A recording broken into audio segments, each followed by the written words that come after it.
Hello നമസ്കാരം. നമുക്ക് ഇന്നത്തെ മഴ തോരും മുൻപേലെ കഥയൊന്ന് നോക്കാം കേട്ടോ. മഴ തോരും മുമ്പേലെ ബാലേന്ദ്രനെ അങ്ങനെ ക്രിട്ടിക്കൽ സ്റ്റേജിൽ ഹോസ്പിറ്റലിൽ അഡ്മിറ്റാണ്. അപ്പോൾ അനിൽ അവിടെ നിൽക്കുന്നുണ്ട്, പക്ഷേ ഐ സി യുവിലാണ്. അപ്പോൾ ഐ സി യുവിൽ തന്നെ ആരും നിർത്തില്ലല്ലോ. അപ്പോൾ ബൈസ്റ്റാൻഡറായിട്ട് ഗോപാധനെ നിർത്താം എന്ന് പറഞ്ഞ് അലീന വന്ന് ചോദിക്കുകയാണ്. വെച്ചാൽ ഞാൻ വീട്ടിൽ പോയിക്കോട്ടെ, കുട്ടികൾ മാത്രമേ ഉള്ളൂ വീട്ടിൽ, അവരെന്ത് ചെയ്യണമെന്ന് അറിയില്ല, ഞാൻ പോട്ടെ എന്ന് പറയാം. അച്ഛൻ ഒന്നുകൊണ്ട് വിഷമിക്കണ്ട, എല്ലാം എനിക്ക് വിട്ടേക്ക്, ഞാൻ നോക്കാം എന്നിങ്ങനെ പറയുകയാണ് അലീന. അപ്പോൾ പറയും, മോളെ നിനക്ക് എന്തറിയാം, നിനക്ക് എന്ത് ചെയ്യാൻ പറ്റും എന്ന് ചോദിക്കുകയാണ്. അപ്പോൾ അറിയാം, എനിക്കറിയാം എന്താ വേണ്ടതെന്ന് എനിക്കറിയാം അച്ഛാ. ഞാൻ ഗോവർദ്ധൻ അങ്കിളിനോട് പറഞ്ഞിട്ടുണ്ട്, പറയാം ഇങ്ങോട്ട് വരാൻ വേണ്ടിയിട്ട്, ഞാൻ കുട്ടികളുടെ അടുത്തേക്ക് പോട്ടെ എന്നൊക്കെ പറയുന്നുണ്ട്. അപ്പോൾ അങ്ങനെ നോക്കുകയാണ്. ചാച്ച ഒന്നുകൊണ്ട് വിഷമിക്കേണ്ട അച്ഛാ, ഞാനുണ്ട് കൂടെ എന്ന് പറയുന്നുണ്ട്. അവൾ സമാധാനിപ്പിക്കുന്നുണ്ട്. അപ്പോൾ മോളെ എൻ്റെ ഫോണ് എന്ന് പറയും ഫോൺ വേണ്ട അച്ഛാ, ഫോണും പത്രമൊന്നും ഇനി അച്ഛന് ഒരാഴ്ചത്തേക്ക് വേണ്ട, അത് നോക്കണ്ട അച്ഛൻ, റെസ്റ്റ് എടുക്കുക, മനസ്സിലൊന്നും വിചാരിക്കേണ്ട, ചിന്തിക്കേണ്ട എന്ന് പറയും. എനിക്ക് പറ്റുമോ എന്ന് ചോദിക്കും. പറ്റുമോ അച്ഛാ, അച്ഛൻ വിഷമിക്കേണ്ട എന്ന് പറഞ്ഞാൽ അങ്ങനെ സിസ്റ്ററോട് പറഞ്ഞിട്ട് അവൾ വീട്ടിലോട്ട് പോരുകയാണ്. വീട്ടിൽ ചെല്ലുമ്പോൾ കൃഷ്ണമോൾ ഒന്ന് വേഗം വാതിൽ തുറക്കുന്നുണ്ട്. വാതിൽ തുറന്നു കഴിഞ്ഞിട്ട് ചോദിക്കുകയാണ്, എന്തായി അലീന ചേച്ചി, അച്ഛനെ എന്നറിയും. അച്ഛന് കുഴപ്പമൊന്നുമില്ല, ഐ സി യുവിലാണ്, കുഴപ്പമൊന്നുമില്ല, അവിടെ ഇപ്പോൾ ബൈസ്റ്റാൻഡർമാരും വേണ്ട, ഞാൻ ഗോവർദ്ധനങ്ങളോട് വിളിച്ച് പറയാൻ വരാൻ വേണ്ടിയിട്ട് എന്നൊക്കെ പറയുന്നുണ്ട് കേട്ടോ. അത് കഴിഞ്ഞ് ആകെ വിഷമിച്ചിരിക്കുകയാണ്, എന്താണ് ചെയ്യേണ്ടതെന്നൊരു ഐഡിയയും കിട്ടാണ്ട് അങ്ങനെ വിഷമിച്ച് ഇങ്ങനെ ഇരിക്കുന്നുണ്ട്.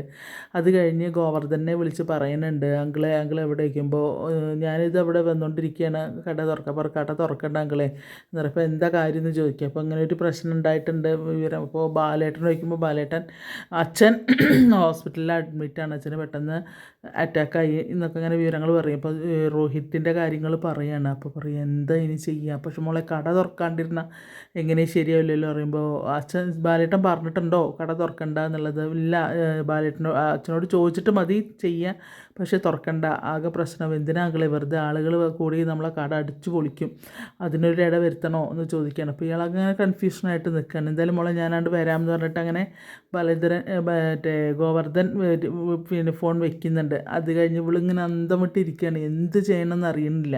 അപ്പോൾ അതിൻ്റെ ഇടയ്ക്ക് ബബിത വന്നിങ്ങനെ പാളി നോക്കിയിട്ട് പോകും. അവൾ അതിലും വലിയ ഫ്രോഡാണ്, ആങ്ങളെയും പെങ്ങളും താനി കൂതറകൾ. അവളും ചെയ്തു വെക്കുന്നത് തന്നെ, അവൾക്ക് ഈ 18 വയസ്സ് തികഞ്ഞിട്ടില്ല, അവളും ചെയ്തു വെക്കുന്നത് അമ്മടുത്ത ഇതൊക്കെ തന്നെയാണ്. ചോദിക്കാനും പറയാനും ആരുമില്ല, അച്ഛനും അമ്മയും 2 ദിക്കിൽ. ഈ കാണിക്കുന്നത് തെമ്മാടിത്തരം മുഴുവൻ അലീനയോടുള്ള ദേഷ്യമാണ് അവറ്റയ്ക്ക്. അപ്പോൾ അവളൊന്നിങ്ങനെ നോക്കിയിട്ട് അങ്ങനെ പോകുന്നുണ്ട്. അപ്പോൾ അലീന കാണുന്നുണ്ട്. അത് കഴിയുമ്പോഴേക്കും നമ്മളെ മനു വരികയാണ്. ആകെ ടെൻഷൻ അടിച്ച പോലെ മനു വരുന്നുണ്ട് കേട്ടോ. അതിൻ്റെ ഇടയ്ക്ക് അവൾ വിളിക്കുന്നുണ്ട്, കമല വിളിക്കുമ്പോൾ ഫോൺ എടുക്കുന്നത് അലീനയാണ്. അലീന ഫോൺ എടുക്കുമ്പോഴേക്കും ആരാ അത് എന്ന് ചോദിക്കുന്നുണ്ട് കമല. ഞാനാ അലീന അറിയുമ്പോൾ, വേറെ ആരും ഇല്ലേടി അവിടെ ഫോൺ എടുക്കാൻ, നീ എന്താടി ഫോൺ എടുക്കണമെന്ന് ചോദിക്കും. അപ്പോൾ പറയും, അപ്പോൾ എന്തോ ദേഷ്യപ്പെട്ടിട്ട് സംസാരിക്കുന്നത്. അപ്പോൾ കൃഷ്ണമോളെ വിളിക്കുന്നുണ്ട്. അപ്പോൾ പറയും, അലീനാൻ്റെയാണ് കൊല്ലപ്പള്ളിയിൽ നിന്ന് വിളിക്കേണ്ടത്, നീ എന്നോട് സംസാരിക്കാൻ താല്പര്യമല്ല ഇത്രയെന്ന് പറഞ്ഞിട്ട് അങ്ങനെ അവർക്കൊക്കെ തന്നെ പറയുന്നുണ്ട്. അങ്ങനെ ഫോൺ കൊടുക്കുന്നുണ്ട് കൃഷ്ണമോൾക്ക്. അപ്പോൾ കൃഷ്ണമോളോട് പറയും, ബാലേന്ദ്രൻ എവിടെ എന്ന് ചോദിക്കുമ്പോൾ അച്ഛൻ ഇവിടെ ഇല്ല എന്നറിയും. അപ്പോൾ പറയും ഹരിനെയും രോഹിത്തിനെയും, അപ്പോഴും അവർക്ക് ഈ കാര്യഗൗരവമില്ല, ഒന്നും അറിഞ്ഞിട്ടില്ല, തന്നി മണ്ട, അവരതിനേക്കാളും മെച്ചോർഡാണ് കൃഷ്ണമോൾ. അത്ര പോലും ഗൗരവമില്ല, വെറുതെ കുറേ പത്രാസം കാട്ടി നടക്കണം എന്നല്ലാണ്ട് അവർക്ക് ശരിക്കും സംഭവിച്ചതിൻ്റെ ഇതൊന്നും അറിയില്ല. അപ്പോൾ 37 പറയുന്നുണ്ടെന്നോ, ഇവർ ടൂറ് പോയതാണ്, ഒരു പെൺകുട്ടീനെയും കൂട്ടി ടൂറ് പോയിട്ട് അവൾ കംപ്ലൈൻറ്റ് കൊടുത്തു എന്നാണ് ഈ സ്ത്രീ വിചാരിച്ചിരിക്കുന്നത്. അങ്ങനെയായിരിക്കാം ഹരി പറഞ്ഞ് മനസ്സിലാക്കിയിരിക്കുന്നത്. അപ്പോൾ പറയും എന്തോ അതിൽ കൃഷ്ണമോളോട് എന്തോ എന്ന് പറയുമ്പോൾ, ആൻറ്റി ഒരു കാര്യം ചെയ്യാൻ, ആൻറ്റി ഫോൺ വെച്ചേക്ക് എന്ന് പറയും. എന്നിട്ട് ഫോൺ വയ്ക്കുന്നുണ്ട് കമല അങ്ങനെ നോക്കുന്നുണ്ട്. കമല ഒരു എന്തോ ഒരു പ്രത്യേക തരം ക്യാരക്ടർ. അത് കഴിഞ്ഞ് ശിവേട്ടനെ വിളിക്കുകയാണ്. ശിവേട്ടൻ അത് എടുക്കുന്നില്ല ഫോൺ. അങ്ങനെ കുറേ സമയം ശ്രമിക്കുമ്പോഴാണ് ശിവേട്ടൻ ഫോൺ എടുക്കുന്നത്. അപ്പോൾ പറയുമ്പോൾ, എന്താ ശിവേട്ടൻ എത്ര നേരമായി ഞാൻ വിളിക്കുന്നു, എന്താ ഫോൺ എടുക്കാത്ത വെച്ചിട്ട് അയാളോട് തട്ടിക്കയറുന്നുണ്ട് കമല.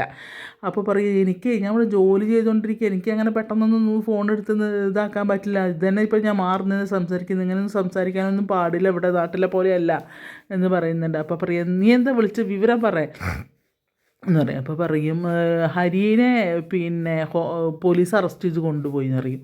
പോലീസ് അറസ്റ്റ് ചെയ്തുകൊണ്ട് എങ്ങോട്ട്, അയാളിതൊന്നും അറിഞ്ഞിട്ടില്ല. അപ്പോൾ അറിയാം ഹരിയുടെ കൂടെ ആ രോഹിത്തുണ്ട്, എന്തായാലും അവനൊരു കമ്പനിക്കൊരാളായി പോലീസ് സ്റ്റേഷനിൽ, ഇതൊക്കെ പറയുന്നത്. അവന് കമ്പനിക്കൊരാളായില്ല, നീ എന്താ ഈ പറയുന്നത്, അതെന്താ കാരണം എന്താണെന്ന് ചോദിക്കണ്ടേ.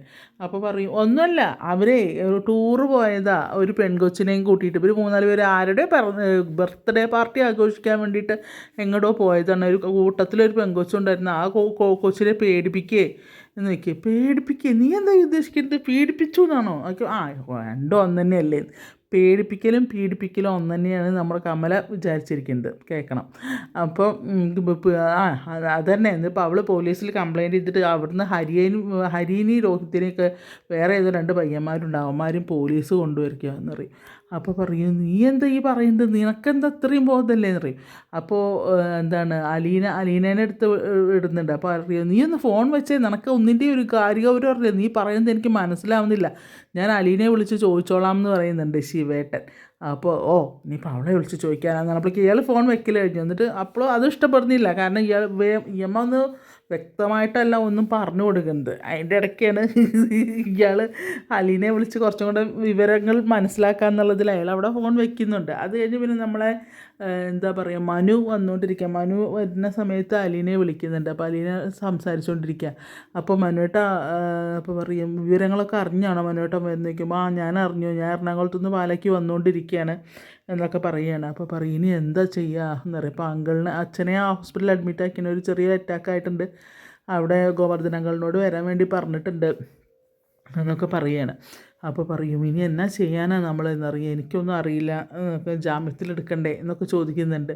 അപ്പോൾ പറയും, എന്തായാലും ഇത് കിട്ടട്ടെ, കാരണം അവരോട് എത്ര പ്രാവശ്യം തെറ്റ് ചെയ്യരുതെന്ന് നമ്മൾ പറഞ്ഞു കൊടുത്തതാണ്, എന്നിട്ടും അവർ അതന്നെയല്ലേ ചെയ്തത്, അപ്പോൾ അനുഭവിക്കട്ടെ, അല്ലാണ്ട് എന്താ ചെയ്യാന്ന് ചോദിക്കേണ്ട അലീന. അപ്പോൾ അലീനോട് പറയും, നിൻ്റെ അനിയനാണ് രോഹിത്ത്. അപ്പോൾ പറയും, അറിയാം, വിഷമമുണ്ട്, പക്ഷെ പറഞ്ഞിട്ട് കാര്യമില്ല, അവർ കുഞ്ഞു പിള്ളേരൊന്നുമല്ലല്ലോ, അവരോട് ചെയ്ത തെറ്റിൻ്റെ വലിപ്പം അവർ മനസ്സിലാക്കുന്നില്ലല്ലോ എന്നൊക്കെ അങ്ങനെ പറയുന്നുണ്ട് അലീന കേട്ടോ. അത് കഴിഞ്ഞ് പിന്നെ എന്താണ്, ശരി, ഞാൻ ഇവിടെ കൊല്ലപ്പള്ളി എത്താറായിട്ടുണ്ട്, ഞാൻ വിളിക്കാം നിന്നെ എന്ന് പറഞ്ഞിട്ട് അങ്ങനെ ഫോൺ വെച്ചിട്ട് മനു തിരിച്ച് വീണ്ടും കാറിൽ കയറിയിട്ട് വീട്ടിലേക്ക് വരിക. വീട്ടിൽ വരുന്ന സമയത്ത് കമല ആർക്കോ ഫോൺ ചെയ്തുകൊണ്ടിരിക്കുക. അപ്പോഴേക്കും മനു വന്ന് വീട്ടിൽ വന്ന് ബെല്ലടിക്കുന്നുണ്ട്. ബെല്ലടിക്കുന്ന സമയത്ത് പിന്നെ ഇത് വാതിൽ തുറക്കുന്നില്ല, വാതിൽ ഇങ്ങനെ തുറക്കാതിരിക്കുന്നുണ്ട്. അപ്പോൾ പിന്നെയും അവൻ വാതിൽ മുള്ള ഇങ്ങനെ അടിക്കുകയാണ്, പോയിട്ട് വാതിൽ ദേഷ്യം പിടിച്ചിട്ട്. അപ്പോൾ ഇങ്ങനെ കമല പോയിട്ട് വന്ന് വാതിൽ തുറക്കുക, നീ എന്താ ഇങ്ങനെ ബഹളം വെക്കുന്നത് എന്ന് വെച്ചിട്ട് വളരെ കൂളായിട്ട്. അപ്പോൾ വിവരങ്ങളൊക്കെ അറിയില്ല, എടാ നീ എന്തായാലും ഒരു ഒരാളെ വക്കീലെ ഏർപ്പാടാക്കടാ, ഹരീനെ വിളിച്ചും കൊണ്ട് വരട്ടെ, ബാലേന്ദ്രൻ്റെ അഹങ്കാരം തീർന്നു, ബാലചന്ദ്രൻ്റെ അഹങ്കാരം അങ്ങനെ തന്നെ വേണം, അപ്പോഴും സ്വന്തം മകന് ഇപ്പുറത്ത് കിടക്കേണ്ടതെന്നുള്ള ബോധമൊന്നുമില്ല, അപ്പോൾ അങ്ങനെ തന്നെ വേണം എന്ന് പറയും. അപ്പോൾ പറയും, അമ്മ മിണ്ടിപ്പോരുത്, അമ്മയ്ക്ക് എന്തറിയാഞ്ഞിട്ടാ. അപ്പോൾ പറയും, അലീനയോട് അവനങ്ങനെ വൃത്തികേട് ചെയ്തിട്ട് അമ്മ അവനൊന്ന് ശാസിച്ചോ എന്ന് ചോദിക്കേണ്ട ഹരി. അപ്പോൾ പറയാം, അവൾ ഒരുത്തി അതിനൊക്കെ കാരണം. എല്ലാം കഴിഞ്ഞിട്ട് അലീനയുടെ മേത്തോട്ടാണ് കയറാൻ പോണത്.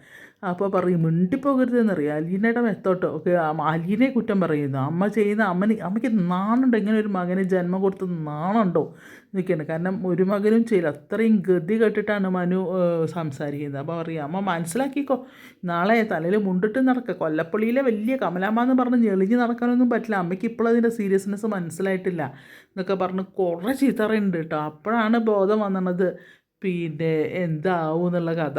അത് കഴിഞ്ഞ് പിന്നെ നമ്മുടെ ഗോവർദ്ധൻ പോയി കാണുന്നുണ്ട്, ബാലേന്ദ്രനെ പോയി കണ്ട് സംസാരിക്കുന്നുണ്ട്.